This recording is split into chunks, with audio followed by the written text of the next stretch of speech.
Hello, we are in the office, in Patrick's Woock's office. He's an international entrepreneur. Why don't you tell us something about your background, Patrick? Oh, well, thank you, Anna. First of all, thank you very much for having me here today.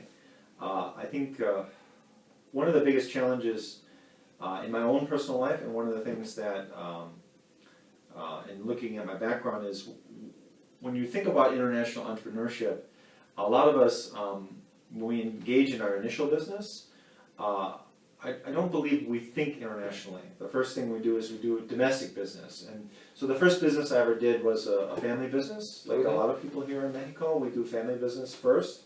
Yeah. And then I think international business typically is kind of like an afterthought, or something that adds to the market. One of the things, the way I got into the international business or international market is after I sold my first business, which was when I was 31 years old, I decided that I wanted to go international because I really had done a lot of things already domestically, and I wanted to see, if I could survive, or I guess do business internationally. And I found out that the whole process of doing business internationally is quite difficult, quite more challenging than most people think. And because I did that a later stage in life, after I had run my first business, I at least had some foundation on how to operate a business.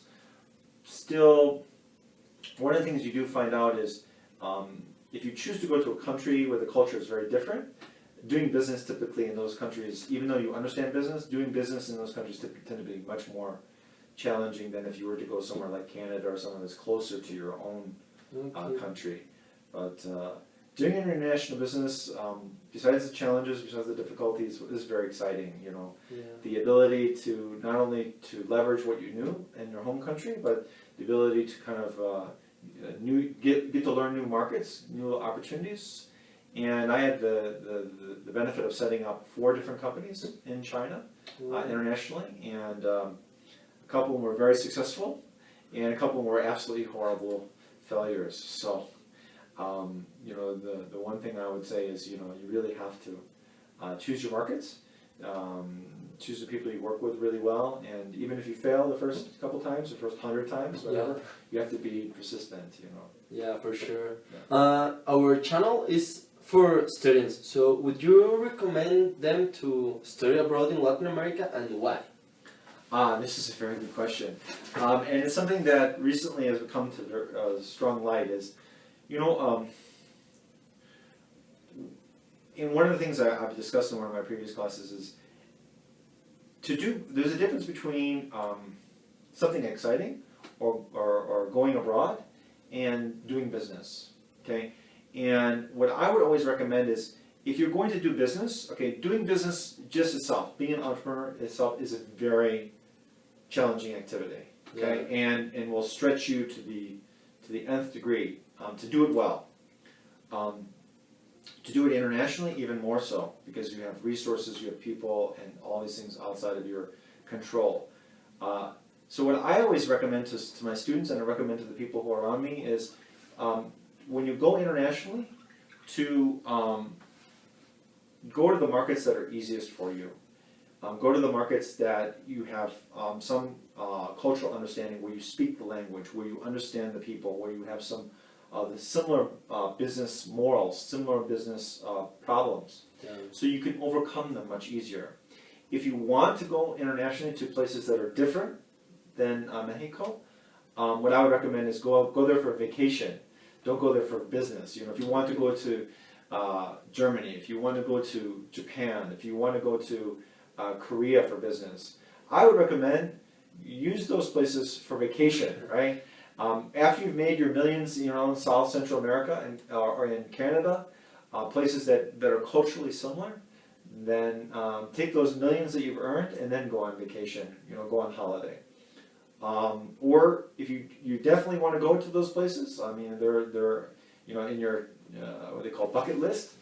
Go to them after you've had experience internationally. Go to them after you've set up businesses internationally in Canada or in South and Central America, because then you have had the experience, you have the understanding of what it is to go international, and it won't be as challenging. It won't be your first step. Yeah. So that's what I would really recommend is, you know, really do the things easier first. A lot of the times we're taught, you know, to do the hard things first in our life, but I would really recommend is going internationally is challenging enough. Do the things that are easier first, learn to do that process, learn that methodology, and then go after, you know, the more challenging markets. Yeah, that's a whole change in our paradigm because we tend, as you told us, we are taught to do the difficult things first. Yes. And we in Mexico, when we think about going international, the first USA, Yeah. then Europe. Yes. But Central and Latin America, they don't even come to our minds. So that's the added value, the investment, studying abroad in Latin America as an investment and not just as an experience, right? Right. If I catch you. Right. What Latin American cities or countries do you advise to study in? Well, that's also a very challenging question because I think one of the biggest challenges behind that question is more of an individualistic viewpoint. Some of us have connections to certain South and Central American countries. Some of us speak Portuguese. Some of us, have stronger connections to Spain. So it's really going to kind of go back to the individual. What I would do is, and also it's also going to matter to the level of how entrepreneurial you really are. Like certain countries are more developed, like Chile. Certain countries can have greater barriers for entry, like Brazil can be very challenging for setting up a new company because there tends to be more layers of I don't want to say corruption, but more layers of government. Yeah. Other countries like Argentina tend to be a little bit more socialistic and there can be more challenges because of the economy.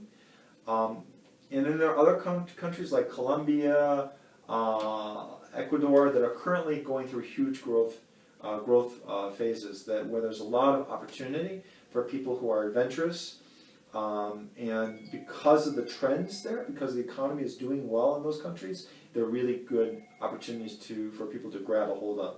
So I think it's going to matter to the individual on what countries they want to go to, what kind of fits their style. But the good thing, or the amazing thing about South and Central America is you have a diversity. If you have like countries that are very developed, like Panama and Chile, so if you want to go to places that are more standardized, you can go to those markets. And at the same time, you have countries that are very entrepreneurial. That are for the people who are a little bit more, I don't say, wild, more spirited. Those countries might be more interesting to them because it is going to be. There are a lot of growth opportunities, but they're going to require to be a little bit more fuertes. Yeah. You need to be stronger, yeah. right? And then there are going to be other countries like Brazil and such that, they're going to be sometimes just as difficult, even probably sometimes more difficult than doing business in Mexico. Mm-hmm. So I think it's going to matter according to the type of individual. But I mean, the thing is when you start looking at the individual countries in South and Central America, there's a lot of dynamicism. There's a lot of unique mix there. So it's not like we're just going to South and Central America. It's not like they're all the same. It's like you really got hundreds of different countries to 100 different types of countries to choose from, and according to the individual, you probably will find a match. Yeah.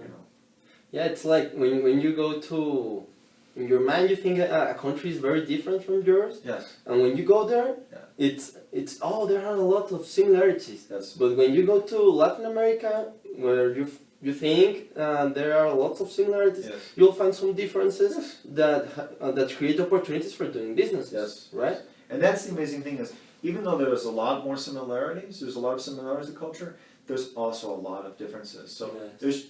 And the good part is kind of like what I always say is Goldilocks. We all heard the story of Goldilocks and the Three Bears. I don't know what the Ricitos de Oro. Yes, the bear, right? Yeah. And Oso is the bear, right? O-S-O.